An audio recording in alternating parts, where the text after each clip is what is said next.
Olá pessoal, tudo bem? Olha aí, gente.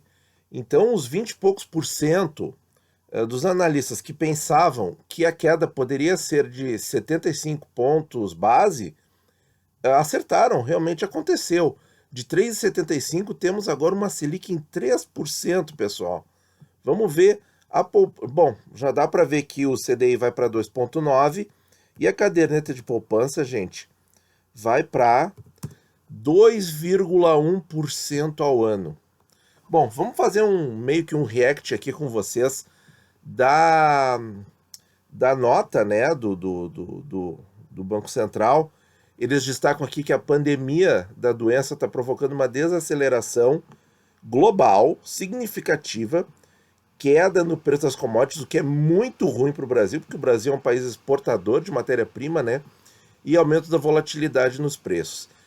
Muito bem. Então, assim, ó, olha só, além dos estímulos fiscais e monetários das principais economias, porque os Estados Unidos baixaram a zero, e de alguma moderação na volatilidade dos ativos financeiros, porque em março foi terrível, abril melhorou um pouquinho, o ambiente para as economias emergentes segue desafiador. Por isso uma queda tão grande, né, pessoal? Com a saída de capitais significativamente superior. Olha aí, gente, informações que o Banco Central não costumava colocar nas minutas, hein? Olha aí, ó, saída de capital significativamente superior. Então eles estão cientes dos impactos no preço do dólar. Em relação à atividade econômica, olha aí, a gente destacou isso no vídeo de hoje de manhã. Dados mensais disponíveis até o mês de março repercutem apenas parcialmente os efeitos da pandemia. Concordo. Sobre a economia brasileira, indicadores de maior frequência e tempestividade referentes ao mês de abril mostram que a contração da atividade econômica será significativamente superior à prevista na última reunião do Copom. Quer dizer, eles não tocaram ainda na questão da queda de 9% da indústria que o IBGE divulgou, o que, na minha visão, é extremamente grave. Bom, o comitê avalia que diversas medidas de inflação subjacente se encontram abaixo dos níveis compatíveis para o cumprimento da meta. Ok, isso aí já é amplamente previsto, né? As expectativas de inflação, agora eles falam em 2%, a gente também comentou sobre isso, né, no Boletim Focus, 2% para esse ano. E num cenário híbrido, aí eles falam aqui da relação do real e dólar, né? Vamos ver se tem aqui alguma... Olha aqui, ó, gente. Ó, a taxa de juros constante é 3,75. Olha que interessante. O câmbio eles preveem aqui a 5,55, dado que não aparece no Focus. Interessante, né? Eles têm um modelo fechado, né? Que eles só divulgam depois, né? E a mesma premissa para o petróleo. As projeções se situam em torno de 2,3 a 3,2. Então, quer dizer, mais uma justificativa para, vamos ver aqui com relação à inflação, né? Quer dizer, se a 3,75 dólar vai a 5,5, é complicado, né? Se baixou para 3, vai para quanto? 6? Cadê aqui, gente? Trajetória para a taxa de juros da pesquisa Foca. A taxa de câmbio constante é 5,55. As projeções do Copom situam-se em 2,4 de inflação em 2020. Tá, um pouquinho maior, mas muito abaixo dos... A meta esse ano é 4%. Muito bem. Bom, aqui me parece que tem um pouquinho de repetição. O comitê ressalta que seu cenário básico para a inflação permanece fatores em ambas as direções. Nível de ociosidade, que agora está maior, né? Nível de ociosidade bem maior, produz trajetória da inflação abaixo do esperado. Esse risco se intensifica caso a pandemia provoque aumentos de incerteza e de poupança precaucional. Precaucional. E, consequentemente, uma redução da demanda agregada com magnitude ou duração ainda maiores do que as estimadas. E nesse aspecto, pessoal, sobre a questão da doença, tem a Universidade de Singapura, né? Está divulgando aí com análises a cada 2 dias, aproximadamente, quando que a pandemia acaba nos países. E os dados ali para o Brasil, gente, não são bons, hein? A gente ainda não atingiu o pico, tá? Não atingimos o ápice ainda de casos. Então, realmente essas variáveis aqui são importantes do Banco Central considerar. Bom, por outro lado, políticas fiscais de resposta à pandemia que piorem a tragédia fiscal do país de forma prolongada, outro comentário novo, hein? Ou frustrações em relação à continuidade das reformas, isso aqui já tinha sido citado, mas não de uma maneira tão incisiva, né? Podem elevar os prêmios de risco, ou seja, aumenta a taxa de juros, tá, pessoal? Gerar uma trajetória para a inflação acima do projetado no horizonte relevante para a política monetária. Então, olha só, pessoal. Então, a trajetória fiscal pior de forma prolongada e frustração em relação à continuidade das reformas. Continuidade das reformas é uma coisa que o Mansueto já tinha falado numa entrevista, que eu comentei aqui para vocês, que é isso que vai determinar o andamento das coisas quando os casos começarem a diminuir, né? E a economia voltar a abrir. Então, e aqui eles foram, assim, cirúrgicos, né? Não segue a questão das reformas, reforma tributária e outras coisas, reforma administrativa, política, isso fica empacado, o mercado vai cobrar caro. Eles estão bem cirúrgicos aqui nesse aspecto. O cupom avalia que perseverar no processo de reformas e ajustes necessários na economia brasileira é essencial para permitir a recuperação sustentável da economia. Bom, gente, mais claro que isso não tem como, né? O comitê ressalta ainda que questionamentos sobre a continuidade das reformas e alteração de caráter permanente no processo de ajuste das contas públicas podem elevar a taxa de juros estrutural da economia. Quer dizer, aí todo aquele benefício que nós vimos, né, com a aprovação da reforma da Previdência, aquele ano super tranquilo de 2019, aquilo tudo pode ir por água abaixo. Considerando o cenário básico, o balanço de riscos e o amplo conjunto de informações, o cupom decidiu por unanimidade reduzir a taxa básica de juros em 0,75 ponto percentual para 3% ao ano. O comitê entende que essa decisão reflete seu cenário básico e um cenário de risco de variância maior do que a usual. Olha, eles estão justificando e assumindo que a variância está maior. O que é variância, pessoal? Variância é um conceito de estatística, tá? É o que um determinado dado da amostra varia com relação à média. Então é a variância, tá? De risco a variância maior do que a usual para a inflação prospectiva e é compatível com a convergência da inflação para metas no horizonte relevante, que inclui o ano calendário de 2021. A gente apontou isso, né? O Focus também já começou a diminuir a projeção da inflação para o ano que vem. Então eles já estão comentando isso também. O comitê entende que, neste momento, a conjuntura econômica prescreve estímulo monetário extraordinariamente elevado. Olha, pessoal, que está me surpreendendo essa ata aqui, com uma riqueza assim, de esclarecimentos, uma riqueza de informações, realmente de parabéns, olha, está sensacional. Então, quando eles dizem assim, que o estímulo monetário está extraordinariamente elevado, eles estão dizendo que eles estão cientes do risco, porque existe um contraditório, né, pessoal, nos agentes econômicos aí, comentando assim, olha, pode ser perigoso baixar demais, pode fugir muito dólar, pode desequilibrar muito. Nós temos muitos produtos, por exemplo, o trigo, né, que é importado em dólar, então isso pode atrapalhar a inflação aqui dentro. O próprio petróleo, quando começar a voltar a recuperar, ele está todo indexado em dólar aqui no Brasil. Então, quer dizer,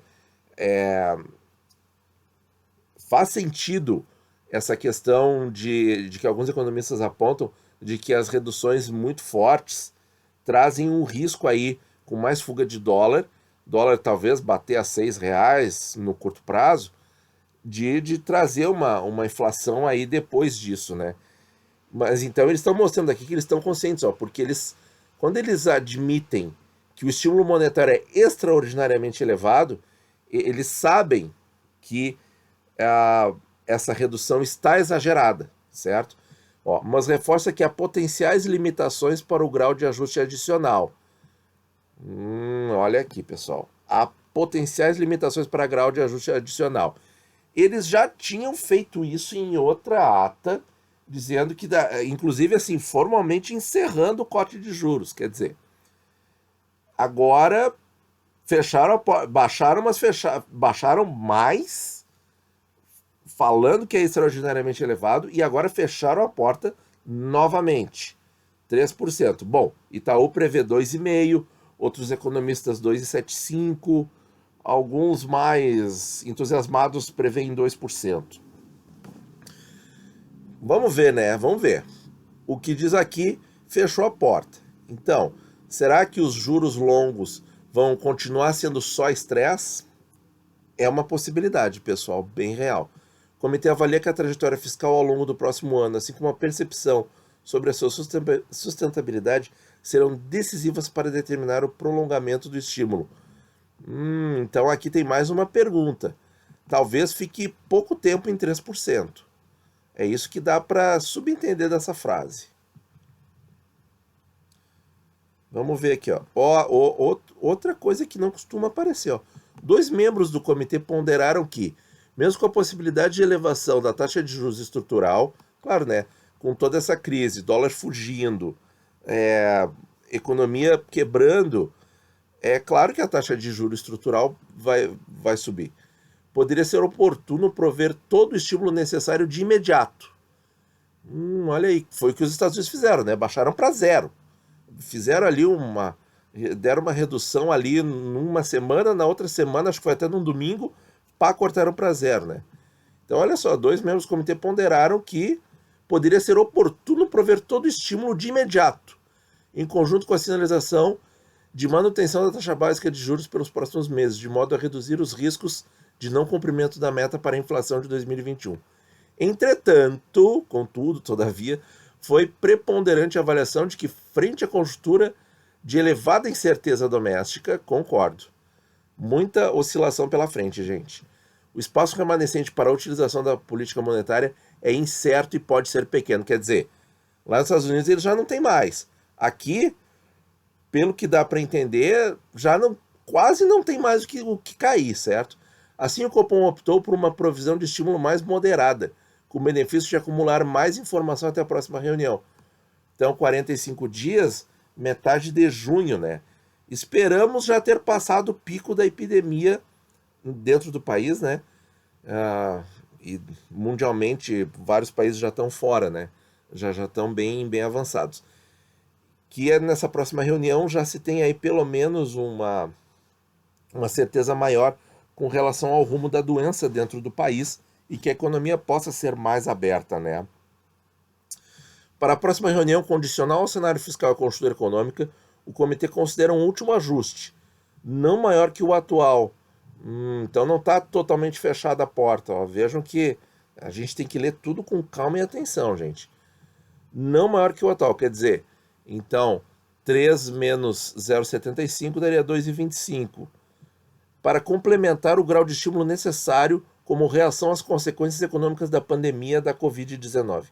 No entanto, o comitê reconhece que se elevou a variância do seu balanço de riscos e ressalta que novas informações sobre os efeitos da pandemia, assim como a diminuição das incertezas no âmbito fiscal, serão essenciais para definir os próximos passos.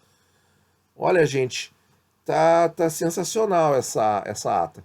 Tá sensacional. Tem toda a informação aqui. Então, pessoal, em resumo, assim, ó,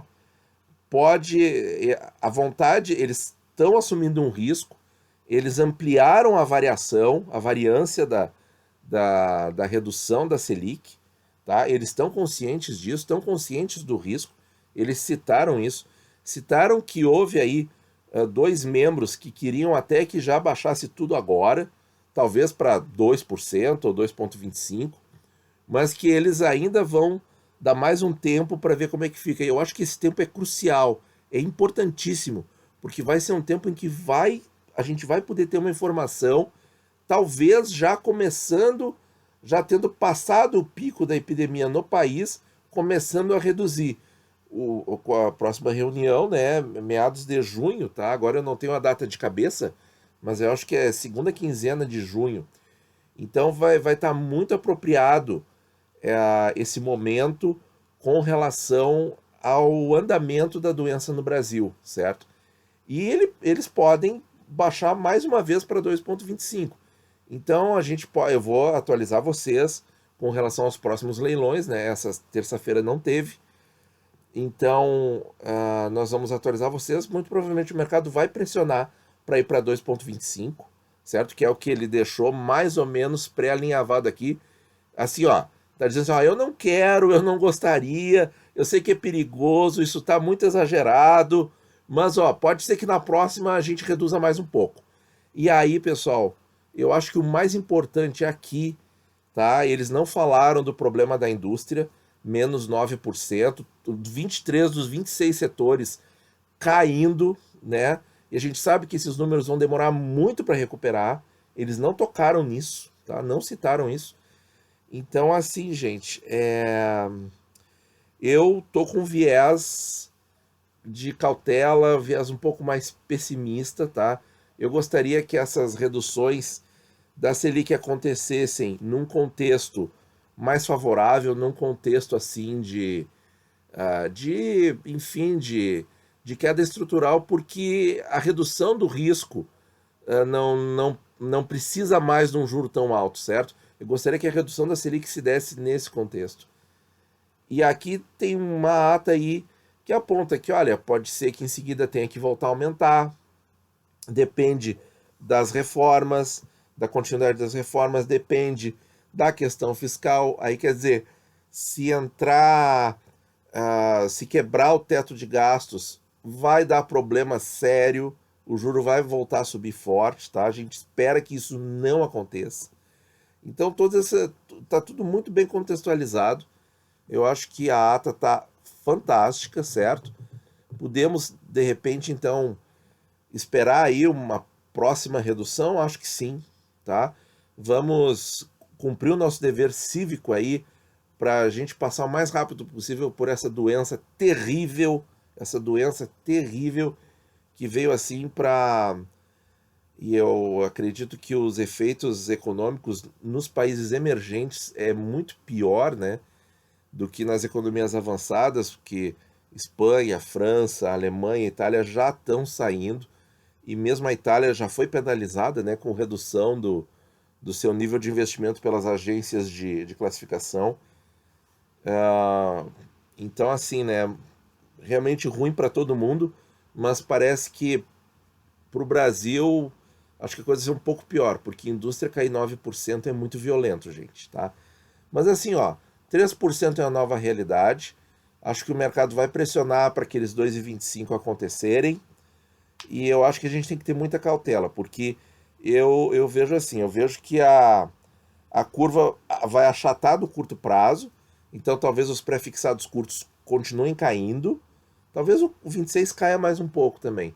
Mas os IPCAs longos eu não sei. Eu acho que vai ficar aquele grilo, né, no ar falando assim, continuidade das reformas, responsabilidade fiscal, continuidade das reformas, responsabilidade fiscal, até que haja pistas mais fortes de que isso vai acontecer, de que vai andar depois de julho, agosto, quando a crise da saúde, espero eu, já esteja em fase grande de resolução, lá por julho e agosto. Se não tiver Congresso tocando as reformas, aí não sei o que pode acontecer com os IPCAs longos, tá, gente? Bom, me estendi bastante aí, quase 20 minutos. Muito obrigado para quem ouviu, para quem estava esperando a nossa visão aí da ata, a nossa opinião sobre a redução da Selic. Eu esperava 3,25, ok, veio 3. Gostaria que esse 3 tivesse vindo num contexto melhor, certo? Mas nós estamos aqui na torcida e fazendo o nosso esforço de cidadão, tá, para que o país supere essa crise o mais rápido possível. Muito obrigado por ouvir e bons investimentos a todos.